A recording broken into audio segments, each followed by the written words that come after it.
Turabaramukije kandi turabahaye ikaze banywanyi mudahwema gukurikira ibiganiro n'amakuru tubagezaho iminsi yose kuri iyi mbonesha-kure ya Hejuru TV. Uyu ni umwanya w'amakuru agezweho muri iki gitondo, turi kuwa gatandatu bw'igenekerezo rya 25/0/2025.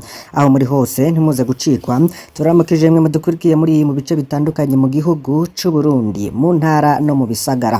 Turabaramukije mwe muri mu bice bitandukanye mu bihugu bihana imbibe n'u Burundi. Turaramukije mwe mutandukanye muri mu bice bitandukanye ku mugabane wa Afrika, mu gice c'ubuseruko, ic'ubumanuko, ic'uburengero hamwe n'uburaruko. Turaramukije kandi n'abari ku migabane ya kure, Amerika yo mu buraruko n'ubumanuko, Aziya, Australia hamwe n'Uburaya. Mwese turabahaye ikaze kandi turabakengurukiye cane ko mubandanya gukurikira ivyo tubagezako.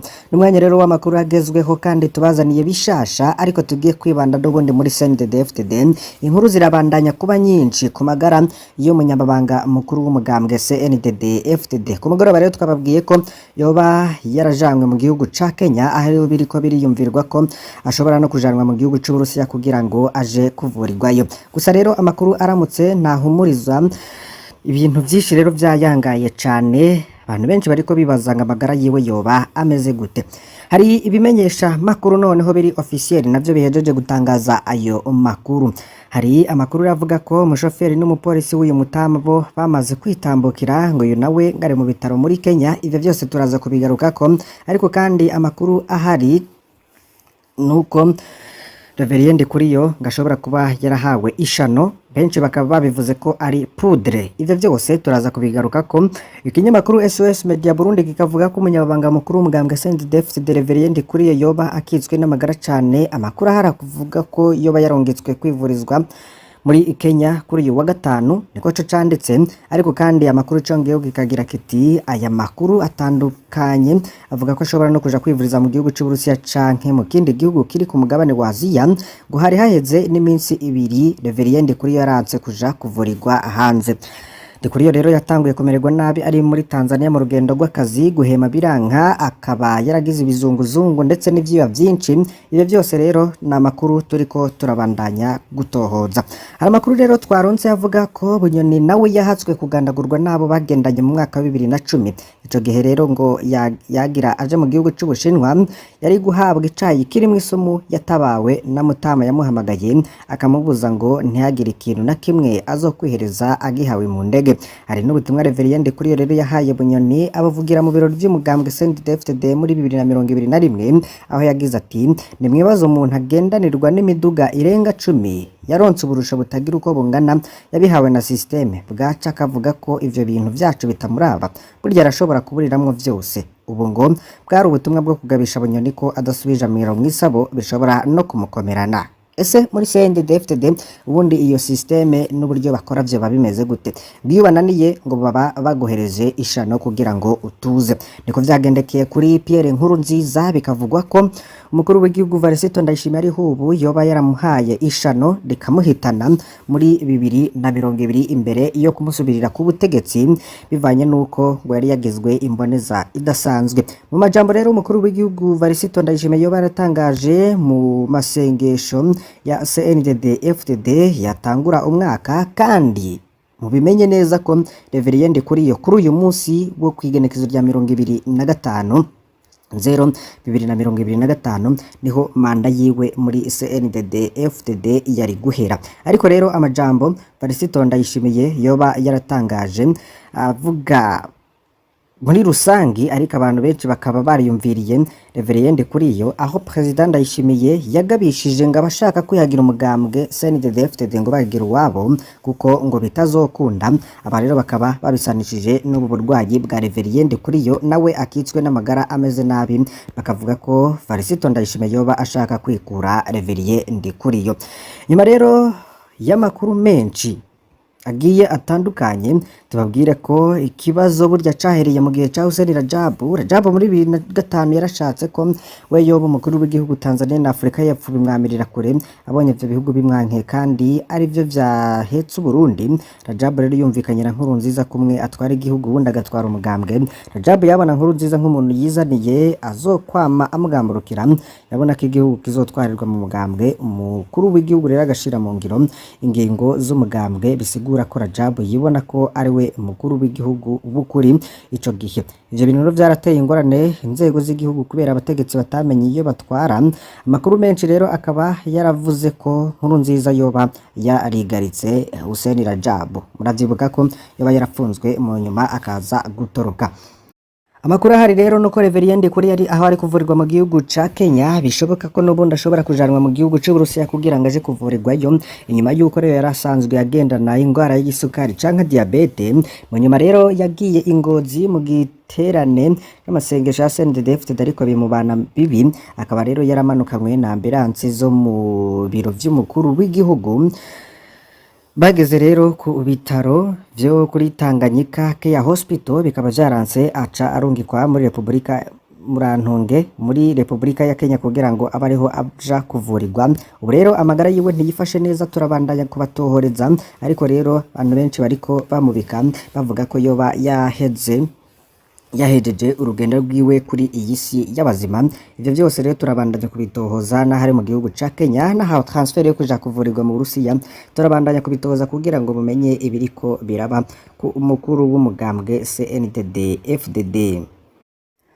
Muri CNDD-FDD rero ko vyifashe nuko Nkurunziza yatwara umugambwe haciye mu nama nkuru y'inararibonye kugira ngo Nkurunziza ntazosubire kugira ingorane nk'izo yabonye kuri Rajab. Yiyumviriye kurongora umugambwe wenyene. Hari abamuhanuye ko bitaba vyiza yiswe umukuru w'umugambwe, banatinya ko umugambwe ukoze amakosa vyoshobora gucafuza umukuru w'igihugu. Nkurunziza rero yatora ingene yatwara umugambwe bitaboneka ko ari gutwara, ashira inama nkuru y'inararibonye.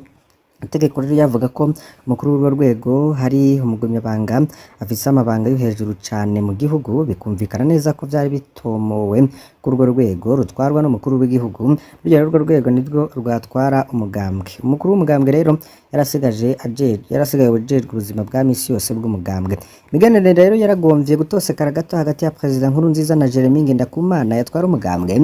Haranabaye no kwikeka rwose ko Jeremy nawe ashaka kwitoza muri 2010. Ivyo bikoze Nkurunziza yarazi neza ko Jeremy atari kumworohereza muri 2015, ariyo mpamvu yaciye toza Pascal Nyabenda muri 2012. Nkuko rero Nkurunziza yanavyivuga, imigenere Nyabenda yagumye yifashe neza. Nyabenda yaramutinya cane.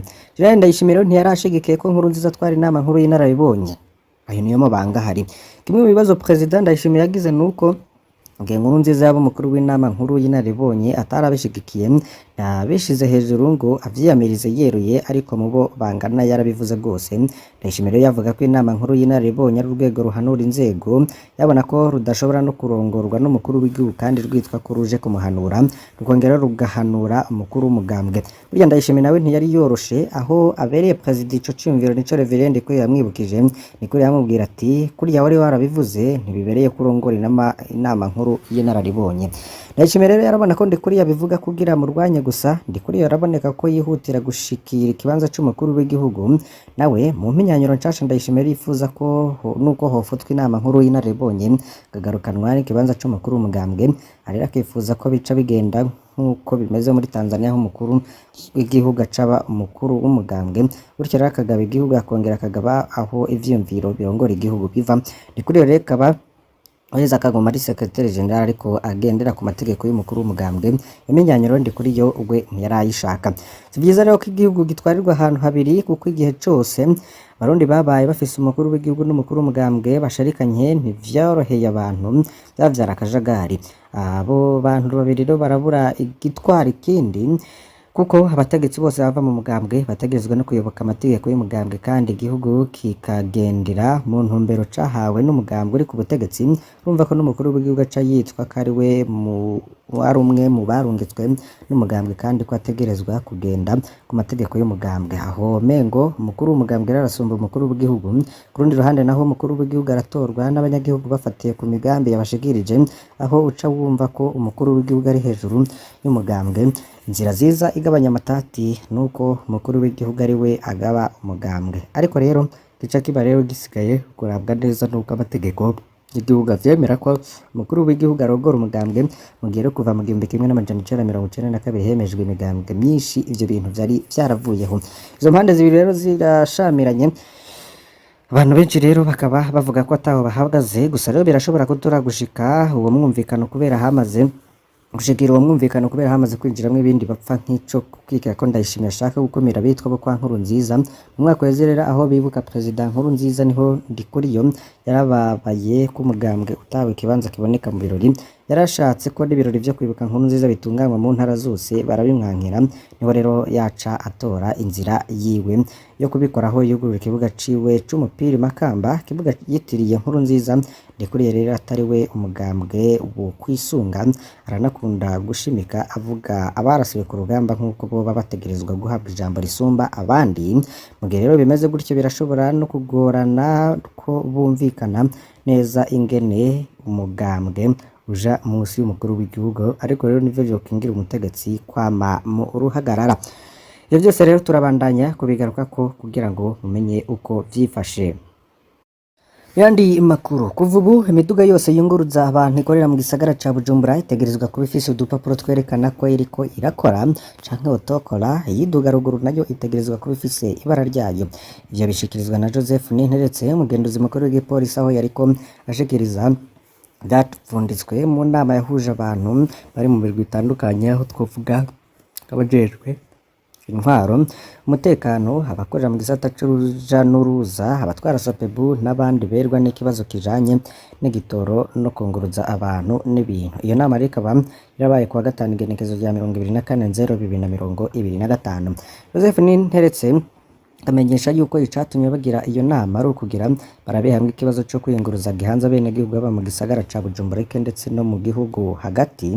Joseph agashikiriza ko yuko kuva ubu imiduga yose yunguruza abantu ko itegerezwa kuba iri ku dupapuro kugira hamenyekane ko iyo miduga iriko irakora itijejwe. Iyiduga ruguru mu gihugu hagati nayo itegerezwa kuba ifise ibara ryayo kugira ngo vyorohe gusuzuma.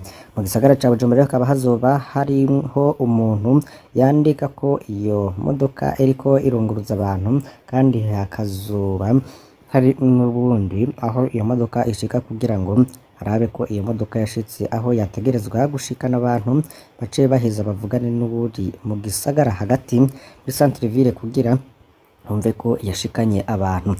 Kandi rero imodoka yose izoba ifise incuro igenda, kuko imodoka izoba yarotse igitoro cizo ncuro. Ibihano rero bihari nuko uzobirenga ko azoba agomba kunaniza leta azohagarikwa kugira ngo iyo modoka yiwe ntisubire kubandanya ikora. Ico gikorwa kugira rero habandanye hakora abantu bakunda igihugu. Bene gihugu rero babonye imodoka iri muri ayo manyanga basabwa kubimenyesha babijejwe kugira bahanwe. Ivyo vyose rero niko vyoba vyifashe n'impinduka ziriko ziraba mu birabana n'igisata co kwiyunguruza. Mu yandi makuru menshi agiye atandukanye, ikinyamakuru Magazine Jembere candika kivuga ko kubera ingendo mbi igaragazwa na bamwe mu batanga amashirahamwe mato mato yo kuzigana no kuguranana canke groupement financier communautaire mu kurenga amategeko agenga vy'ayo mashirahamwe n'amabanki. Banki ya Republika y'u Burundi yafashe ingingo yo guhagarika ibikorwa vyo kwandika amashirahamwe mato mato yo kuzigana no kuguranana gushika hasohotse izindi ngingo.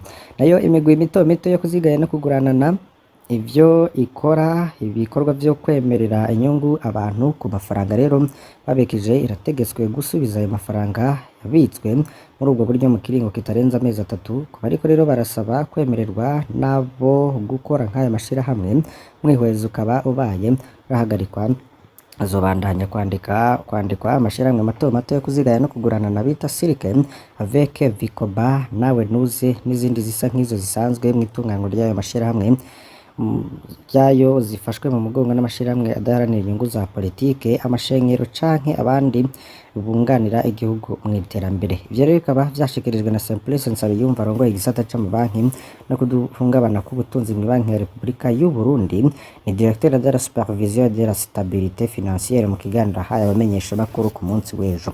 Umuyobozi rero akamenyesha ko ayo mashirahamwe arekuriwe kwakira intererano z'abanywanyi bayo kandi akabaha n'ingurane hisunzwe amasezerano bagiranye, ariko atemerewe kwegeranya amafaranga y'abenegihugu bakemererwa kurungukirwa inyungu z'umurengera. Ivyo navyo bikaba bibujijwe n'itegeko ry'Ibanki ya Republika y'u Burundi. Akagira ati umushirahamwe yo kuziganya kuganana ntarekuriwe kugurura amakonti y'abantu, kwegeranya amafaranga bizwa y'abatari abanywanyi abanywanyi bayo kwakira imishahara, gutanga ingurane ku batari abanywanyi, gutanga inyungu ku mafaranga yegeranijwe, gusaba ingurane, kuvunja amafaranga mvamakungu hamwe n'ibindi. Banki ya Repubulika y'u Burundi rero igahamagara bene gihugu kubitsa amafaranga yabo yunguka mu mashirahamwe yo kuziganya no kuguranana vyemerewe n'amategeko. Ayo nayo nayari mu mugwi wa mbere n'uwa gatatu, ikanahimiriza umuntu yogira amakuru akwiye kuri ayo mashirahamwe kubimenyesha Banki ya Repubulika y'u Burundi. Dukengurukiye mwe mwese muramutse mutwumviriza, mbasabe kugira ngo ntimuze gucikwa n'ayandi makuru. Mane bahezagire.